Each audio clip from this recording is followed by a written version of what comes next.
Done did 8 years with the feds, 5 years state. Then did 3 more, all of them behind selling heroin in Durham, North Carolina. When you come to a fork in the road sometime in life. Okay. I got 6 children by 5 different women. Oh, wow. My whole family done died. I'm the last one left. Matter of fact, I just got out of wake med. The pacemaker went off. I died about 2 weeks ago. You know when they put those powders on people and they say clear, Yeah. it'll make your body jump up. Well, it felt like somebody hit me in my chest when it go off. Hundreds of people down that were walking around that day, and I just went dark. I couldn't see nothing. I couldn't hear nothing. And then all of a sudden the lights come back on. Wow. So it's just like going to heaven, crazy. But I met a lot of interesting people. I learned to respect people and respect the game. That's the main thing. Go ahead and ride. That's how official I am. Okay. I don't play no game. We go ahead and get it. I could see my reflection in your shade. Oh, need to take it off? Yes, sir, if you don't mind. Yeah. Thank you, sir. Absolutely. All right, well, let's just start from the beginning since we rolling. What's your name, age, and where you from? Okay, my name is Lindsey Williams. Okay. I'm 64 and I'm from Durham, North Carolina. Man, you ain't no 64, man. I am. Be 65 next, Man, you next look week. 54, 44, Yeah. 64. Yeah, born June 7, 1960. Man, black don't crack, I guess. No, it don't if you take care of yourself. But yes, I've been incarcerated. Done did 8 years with the feds, 5 years state. Then did 3 more, all of them behind selling heroin in Durham, North Carolina. Wow. Then I done had some good job. I went to UNC. I went to school with Michael Jordan, class of 82. Okay. When they won the championship, beat Georgetown. And I just took some, when you come to a fork in the road sometime in life. Okay. I got 6 children by 5 different women. Oh, wow. My whole family done died. I'm the last one left. Wow. All my aunts and uncles done died on both sides of the family. My mom and daddy, they gone. And only thing I got, the children, the families that I started, that's all I got now. Okay. And I'm waiting on these people here. I'm supposed to be getting a voucher to get my own apartment. I'm on disability. I got a pacemaker, 2 stents in my heart, a pacemaker, defibrillator. Matter of fact, I just got out of wake med. The pacemaker went off. I died about 2 weeks ago. I go to Planet Fitness. And I was at Planet Fitness, and I went in there to take a shower. I was feeling all right. As I got walking out the parking lot to the car, my pacemaker went off, so I kind of fell down, and I told this girl to call 911. I had 2 cell phones on me, but I was so discombobulated, I couldn't even think of 911 number. What was happening? Oh, my pacemaker when I had done died. My heart had stopped. Wow. And the pacemaker, you know those things they put on people, them paddles when they be out, and they shock you? Well, I got a built-in one. Okay. And it shocked me back. Everything. So that's what a pacemaker is? Yeah, pacemaker defibrillator. That's a defibrillator. Okay. It's a small device, costs $169,000. They implanted it in me about, I had it now about 2.5 years. So it lasts 10 years, the battery. It's a defibrillator. Yeah, defibrillator. Yeah. Okay. And slash pacemaker. It's two machines in one, actually. Okay, so at my job, I see the defibrillators on the wall all the time. Yeah, I got a little small one, about big as this card. Matter of fact, you can see it right here. It's about big as that card. You see it, you can touch it. You'll feel it. It's right there. Okay. And wow. It saved my life. I wouldn't be here talking to you now. And it shocked me back in the rhythm. So the pacemaker shocked you, or no, the defibrillator? Okay, the defibrillator shocked you. Yes, it went my heart. It got leads hooked to my heart. Okay. And they monitored too, so they knew. They started calling, but I wasn't in no shape to answer my phone. And then they took me out wake med, and I stayed in the hospital about 2 weeks. And while it went off, I had to lose 24 pounds of fluid. What? So it took me about a week and a half to lose 24 pounds of fluid. Not body mass, but fluid. Fluid. Yes, I had fluid on my lungs and around my heart, so my heart couldn't pump in that fluid. It wasn't beating correctly. Yeah, it won't beating correct. It won't strong like it used to be. Okay. Your heart's supposed to beat 60 to 65 beats a minute, and mine beating like half of that. Wow. Mine beating about 20, 15 beats a minute. And you wasn't feeling that in your body? No, I wasn't feeling. My blood pressure was 190. It was high? Yeah, very high. They couldn't see why I was walking. They didn't understand it. And like I said, I had just finished kind of working out at Planet Fitness on Six Forks, and then... Do you think that's the reason why it happened? No. The reason that it happened is My heart was in fluid and it was pumping. Like I still go to the gym now. But now I done lost 24 pounds. My ankles and feet ain't swelling up. Okay. My hands ain't swelling up. I should have known better because I was, my stomach was big and stuff. Okay. And that be the fluid. And that be come from sodium. See, sodium. Yeah, the sodium. Like salt. Yeah, the salt. And so the salt draw the fluid. Okay. So it make all your lower extremities blow up. Your ankles, your feet, your hands, you know, everything. Even my face got puffy. You see some people, they be full of fluid. Okay. Sometimes they don't be fat. They just have fluid. Wow. And see, our bodies is 2/3 fluid. So I had added fluid. My heart was pumping. Imagine you putting your heart in some water. Okay. And it's trying to pump against the water, the gravity, okay. see? And that's what happened. Okay, so it got Liz, weak and stopped. You educating us now. Oh, yes. So it got weak and stopped. But getting back to the homeless, I've been homeless about 2 years, from sleeping in the park, on a bench, to sleeping in a tent, to sleeping in that shelter right over there. And what exactly caused you to be homeless 2 years ago? Yes, what caused me to be homeless, I was married 27 years, which I'm still married, and my wife lost her good job. Okay. And I get disability, and we couldn't pay our mortgage no more. Our mortgage was almost $1,800 a month. That's more than my whole disability check. Wow. And so we had to kind of regroup. So I moved to Orlando in Florida. We stayed down there. It was too expensive for us. We were paying $497 every Saturday to stay in like a studio. Okay. And we did that almost a year. I would say 10 months. And was that a hotel? Yes, it was like a hotel. They got a bunch of them in Orlando off Orange Blossom Trail. Okay. That's one of their main streets down there. And it just took us for a ride. And then we had 2 cars down there. I had my son, he go to UNC now. He kind of followed my footsteps. So, okay. Yes, he's a freshman at UNC. Is he playing any sports or is he run track. Yeah, academics. Okay. He make A's and B's and he run track. What's your son's name? Let's give him a shout out. Oh, his name is Lindsey Henderson. Okay, shout out to him. Yes, and other than that, the homeless came and it seemed like I couldn't get my head above water. And then it finally came. They called me to the office here and told me they had a place for me. So I've been in that place. Now I'm waiting on another voucher to come through. Okay. And I go to the hospital a lot. And me and my wife, we still together. And where's your wife at? Right now she's in Durham working her job. Okay. But she came back here. She had went to Greenville to stay with her grandma. Because I had to be near a hospital. Okay. And I couldn't go in the country. They was in the country. They was like an hour from a hospital. Wow. And I can't afford to do that. So yeah, because if something happened, you need to get to a hospital quick. That's what happened when the pacemaker went off. It took them maybe like 4 minutes to get to me on 6 fault. So by that, all that, there's no air going to my brain. So a lot of people become a vegetable. If you go so long, no air, no oxygen going to your brain, you can become a vegetable. Right. But God was with me, so. I think that's what happened to my grandmother. Yeah. When she kind of passed out like that, and she didn't have no oxygen going to her brain. And she didn't have nobody there to call the paramedic. Yeah, and then they found her dead. Yeah.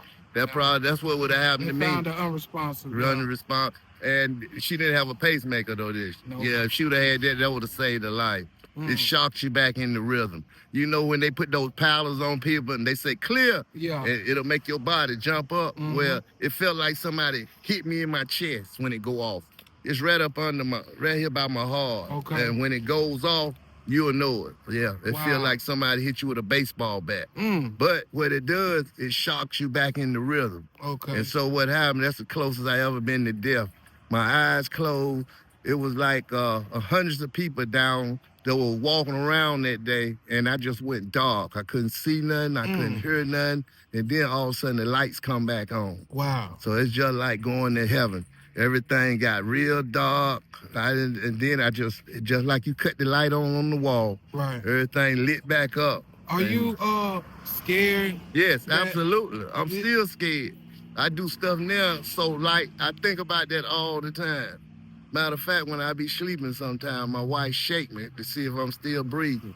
Yes, I think about that all the time since it's done happened. It ain't been that long ago since it happened. Wow. Like I said, I stayed in the hospital, I wake med maybe almost 2 weeks. Wow. A good 12 to 13 days, they running tests, and then they're so happy because I lost 24 pounds and they gave me a new medication. And I'm glad I won't stand in the woods or nowhere when that happened.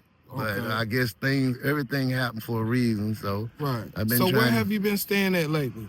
Oh, lately I'm staying with some friends. Okay. Yes. But I'm waiting on them to when they tell me about my own place, as far as apartment or something. I'm getting a voucher. Okay. So the social worker just telling me to hold on. Yeah. Do you have any like drug addictions? No, not at this time. Okay. I have had like Percocets, things like that back in the day. Okay. Before I went to prison. So it's not like a drug thing that's Oh no, affecting you. I've been clean. It's just your health. Yeah, just my health. I've been clean like about 20 years. Okay. If not longer than that.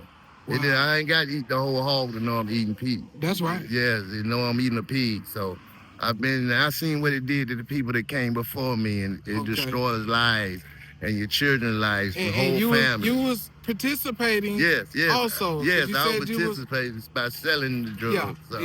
Yeah, so I know what it I know what it feel like to have two brand new BMWs that you stand on an apartment over here. I'm paying for my girlfriend to stay in an apartment across town, and so I know that money will get away from me. There ain't enough money. Is that why you went to the feds? Yes, absolutely. A couple of people. They never caught me with nothing though. Okay. There was 3 of us in our little circle, and the people told on us, and they watched us, and then they came with a true bill indictment. Now they call it the RICO Acts. Okay. But they didn't have that out. It was a true bill indictment. Yeah, true bill indictment. Okay. And what that is, that's when the DA go before a grand jury and argue his point, and it's up to the grand jury to indict you or not. And they indicted you and a couple of your homeboys. 2 of my co-defendants, yes. And you got sentenced to what? Got sentenced to 20 years with the feds. And I do 7 years, 10 months, right at 8 years. Actually, I do over there because I stayed in jail 15 months playing chess with him. Every time he'll tell me one thing, I send my lawyer back, say, no, I ain't gonna accept that. So you took a plea? Yeah, I took a plea. Okay. Yeah. Well, really, in their eyes, it ain't a plea. I just took the sentence. It said 45 with a mandatory 14. Wow. I was too old at that time. I was already in my 30s. I said, no, I can't handle that. I told the lawyer, I said, you better go back to him and see where he cut it. He was playing hardball too. You had a paid lawyer? Yes. I had 2, 3 lawyers. But okay. I should have saved that money because they didn't do nothing. I could have did what they did, but I didn't know. How much money did you spend on a lawyer for that case? Maybe about $15,000. Wow. My daddy even helped me. They were still living then. I gave him $5,000 the day I walked in his office to sit down and listen to me. And then from then on, we set up payment plans. My mama would go to the credit union and she would write a check for me to take. They didn't put the money in my hand. They would pay him like that. Right. Yeah, so. Okay. And your state bids, it came before the federal bids? One did and one came after, yeah. Okay. The state one is bad. Like I say, I did 5 years and then I did 3 years. And the 3 years was pretty easy because I did most of that in the honor grade. The 5 years I did maybe a year in brown clothes, felony under the gun, and then I did maybe the 4 in honor grade. Wow, so you did about 16 years. Yeah, 16 years, yes. Wow. It was in bits and pieces, but I did about 16. I don't think I could have handled 16 one whop. Well, no, it drove me crazy. But I met a lot of interesting people. I learned to respect people and respect the game. That's the main thing. Yes, I learned to respect people. And I make it my business to leave other people's business alone. That's right. Yeah. So that's what you got to learn sometimes. Yes, you have to learn. Mind your business. Yes, mind your business. If I see something, I act like I don't see it if it don't involve me. Okay. A lot of times that's how we get caught up.